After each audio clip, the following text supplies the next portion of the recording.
You're listening to the Video Archives podcast, starring Quentin Tarantino. And I will now give a plot synopsis of the film by reading the back of the United Home Video box. Always the best way to get a glean on the film. Right on.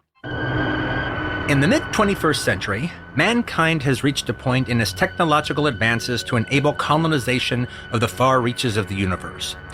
Dark Star is a futuristic scout ship traveling far in advance of colony ships. Armed with exponential thermostellar bombs, it prowls the unstable planets. But there's one obstacle that its crew members did not count on. One of the ship's thinking and talking bombs is lodged in the bay, threatening to destroy the entire ship and crew! Exclamation mark. John Halloween Carpenter and Dan Alien O'Bannon combine their writing, creative, and technical talents to bring you this thrilling and extraordinary science fiction parody. That's the only parody. The word parody is the only clue that the film is a comedy. Yeah.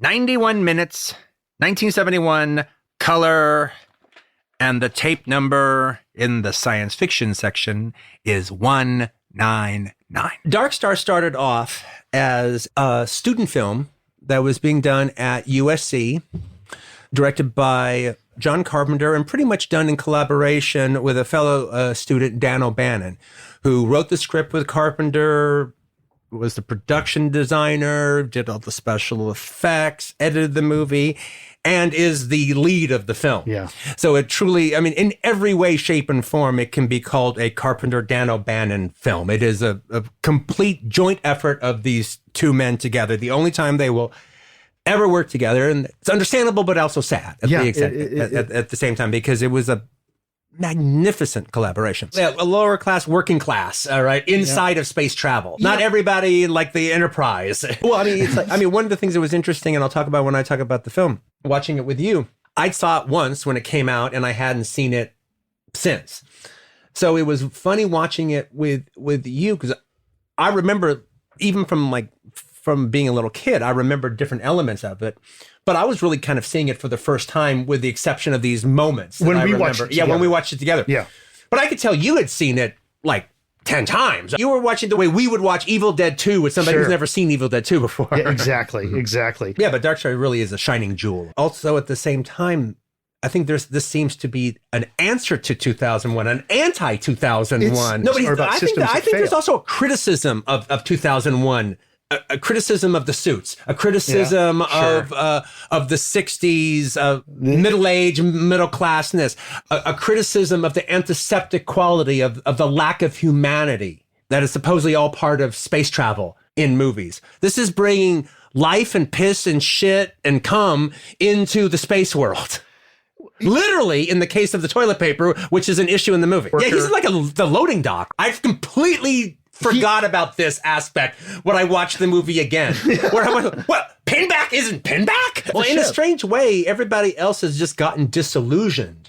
Yeah. Or spaced out, like the guy who's just basically taking bong hits, all right? But in a weird way, it's like Pinback is the one who is like grown into his character. He's grown into his responsibilities while everyone else is forgetting theirs. Yeah. I think since they paid for the movie themselves, I'm sure it wasn't more than $6,000 or something like that. But it's always just mentioned in the entire budget, which was $40,000. Yeah. Which is just mind-blowing. But Dan O'Bannon did the special effects. Yeah. He is the one responsible for the special effects. He marshaled all those talents. Oh, for sure. This is his movie when it comes to special effects. I was not he was a name I knew. I was not a huge fan of Dan O'Bannon. I always liked everybody else he collaborated with more than him. How dare you make the next Night of the Living Dead sequel the same year that George Romero is doing his sacrilege? Now, like I feel the same way you do, except I didn't come to it till this week. Yeah.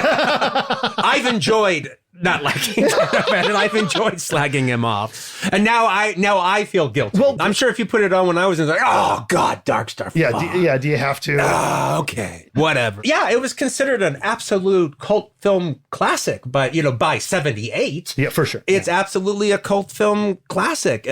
He's the one talking it down more than anything else. He even said recently to the effect, well, I don't really respond to it because I see its student film origins. I see very little student film origins. To me, it just looks like a good science fiction movie. I know Some of the effects have been done cheaply. I wouldn't know that from just necessarily watching it. I don't think, hey, look, I see cleverness going on. I see cleverness up the wazoo, but I don't think, oh, look isn't this charm? It's full of charm. It exists on charm. That's all it is charm. But there's also craftsmanship there. I don't see, oh, look at these cool kids that did this really neat thing with the little bit they had. Especially when I was a kid and I saw it, I didn't like it. And I'll go into that in a second. But it looked like a real science fiction movie. I had no question about the look of it, the special effects, the spaceship sets. I mean, everything was, I could watch it today having made movies and I would not know it was made for $40,000. I never would have guessed. I would not know anything about the student film origin of it. It's just a fucking legitimate piece of work in every way, shape, or form. Well, he looks at it and goes, okay, those are ice trays.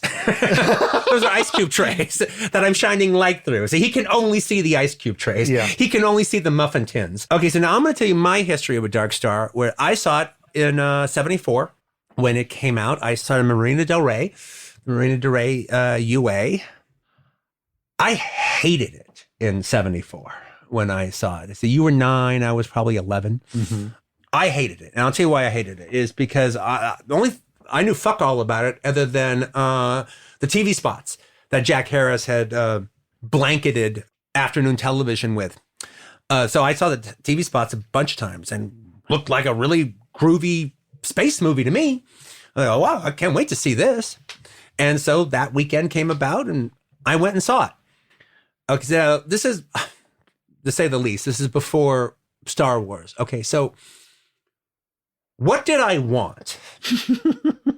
Oh, well, I will say that I do think the TV spots were misleading. Okay, the TV spots makes you think that it's like a Star Trek-y Buck Rogers kind of thing. Not all the dare doing, but it just looks like a real space movie. And they don't show you any, they don't give you a hint of the counterculture aspect of it, and they don't give you the gonzo anti-establishment quality of it. Mm-hmm. So I'm thinking it's just a straight ahead science fiction movie, and I have, if the movie they had played had been Luigi Cozzi's Star Crash, I would have thought, okay, this is it, man. Oh, this is exactly what I wanted to see.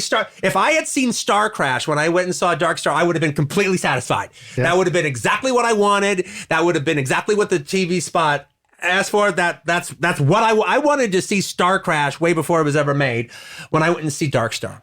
So what I ended up seeing, I fucking hated. And it was very funny watching the movie now with a completely different point of view, because I've always said, oh, I hate Dark Star. I hate Dark Star.